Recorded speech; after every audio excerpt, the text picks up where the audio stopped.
வணக்கம் நேயர்களே, ஃபீபாவின் இன்றைய காலை தியானத்திற்காக உங்களை அன்புடன் வரவேற்கிறேன். ஃபீபா நேயர்களுக்கு அன்பின் வாழ்த்துக்களை தெரிவித்துக் கொள்கிறேன். இந்த நாளிலும் தானியேலின் புஸ்தகம் 7வது அதிகாரம் முதல் 14 வசனங்களிலிருந்து நாம் கர்த்தருடைய வார்த்தையை தியானிக்க இருக்கிறோம்.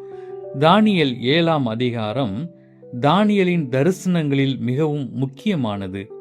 இது பாபிலோன் அரசரான பெல்சாத்தார் ஆட்சியின் முதல் ஆண்டில் தானியேலுக்கு கொடுக்கப்பட்ட இரவு தரிசனமாகும். தானியேல் 2இல் நேபுகாத்நேச்சார் கண்ட சிலை கனவின் அதே செய்தியை தானியேல் 7இல் தேவன் மிருகங்களின் தரிசனமாக வெளிப்படுத்துகிறார். உலக ராஜ்யங்கள் எழும்பும் வீழும், ஆனால் இறுதியில் தேவனுடைய நித்திய ராஜ்யம் நிலை நிற்கும் என்பதை இந்த தரிசனம் அறிவிக்கிறது. நிலையற்ற அரசும் நிலையான தேவனுடைய ராஜ்யத்தை குறித்து இந்த பகுதி நமக்கு விளக்குகிறது. தானியேலின் புஸ்தகம் 7வது அதிகாரம் முதல் 8 வசனங்களை நாம் வாசிக்கும் போது நிலையற்ற அரசின் அரசர்களை குறித்து நாம் பார்க்கிறோம். தானியேல் பாபிலோன் அரசன் பெல்சாத்தார் காலத்தில் கண்ட தரிசனத்தில் 4 காற்றுகளும் பெரிய சமுத்திரத்தை அடிக்க கண்டார் என்று 2வது வசனத்திலே நாம் பார்க்கிறோம். 3வது வசனத்திலே அப்பொழுது வெவ்வேறு ரூபமுள்ள 4 பெரிய மிருகங்கள் சமுத்திரத்திலிருந்து எழும்பின என்று சொல்லி நாம் பார்க்கிறோம். இவை தானியேலின் புஸ்தகம் 2ஆம் அதிகாரத்தில் உள்ள சிலையின் 4 பாகங்களாக காட்டப்பட்ட 4 பேரரசுகள். சிங்கம் என்பது பாபிலோனின் 4 அரசர்களையும், கரடி மேதிய பாரசீக அரசர்களையும், சிவிங்கி மிருகம் என்பது கிரேக்க நாட்டு அரசர்களையும், 10 கொம்புகளுள்ள மிருகம் என்பது ரோம பேரரசையும் வெளிப்படுத்தியது.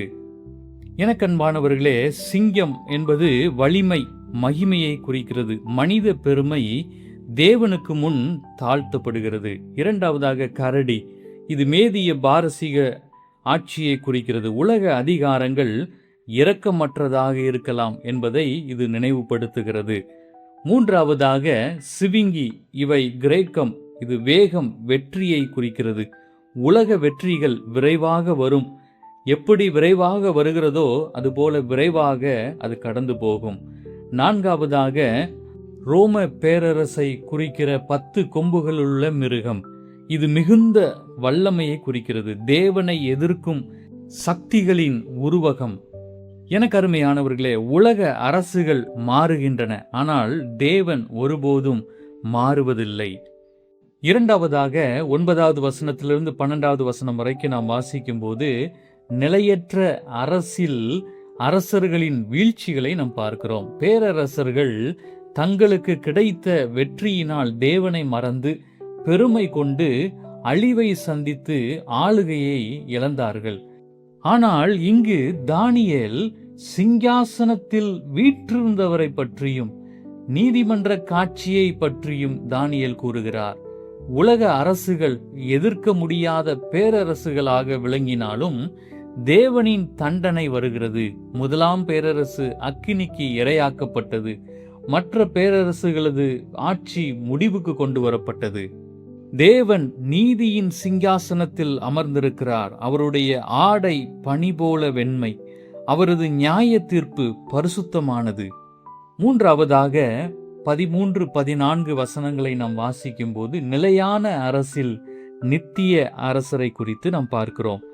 எனக்கருமையான கர்த்தருடைய பிள்ளைகளை, இறுதியில் தானியேல் மனுஷகுமாரனுடைய சாயலாக ஒருவரை கண்டார்.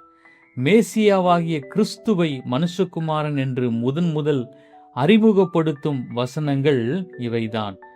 இந்த காட்சியில் மனுஷகுமாரன் எங்கிருந்து வந்தார்? மனிதர்கள் நிறுவும் ஆட்சிகளும் மனுஷகுமாரனின் ராஜ்யத்திற்கும் உள்ள வேறுபாட்டை நாம் 14வது வசனத்திலே நாம் வாசிக்கிறோம். சகல ஜனங்களும் ஜாதியாரும் பாஷைக்காரரும் அவரையே சேவிக்கும்படி அவருக்கு கர்த்தத்துவமும் மகிமையும் ராஜரீகமும் கொடுக்கப்பட்டது. அவருடைய கர்த்தத்துவம் நீங்காத நித்திய கர்த்தத்துவமும் அவருடைய ராஜ்யம் அழியாததுமாயிருக்கும். இயேசு கிறிஸ்துவின் மூலம் எல்லா மனிதரும் தேவனுடன் ஒப்புரவாகி அவரை என்றென்றும் சேவிப்பார்கள். எனக்கருமையான கர்த்தருடைய பிள்ளைகளே, நம்முடைய அன்றாட வாழ்க்கையிலே நமக்கு எதிராக வரும் பாடுகளும் உபத்திரவங்களும் சூழ்நிலைகளும், நிலையற்ற இந்த சூழ்நிலைகள் நம்மை நிலை குலைய செய்கிறதா, அல்லது நிலையான அந்த ராஜ்யத்தை நாம் எதிர்பார்த்து உறுதியோடு விசுவாசத்தோடு நாம் எதிர்நோக்கி காத்து கொண்டிருக்கிறோமா என்பதை சிந்தித்து பார்க்க அழைக்கப்படுகிறோம். கர்த்தர் இந்த வார்த்தைகளை உங்களுக்கு ஆசீர்வதிப்பாராக. ஆமேன். இன்றைய காலை தியானத்தில் பங்கேற்றமைக்காக நன்றி.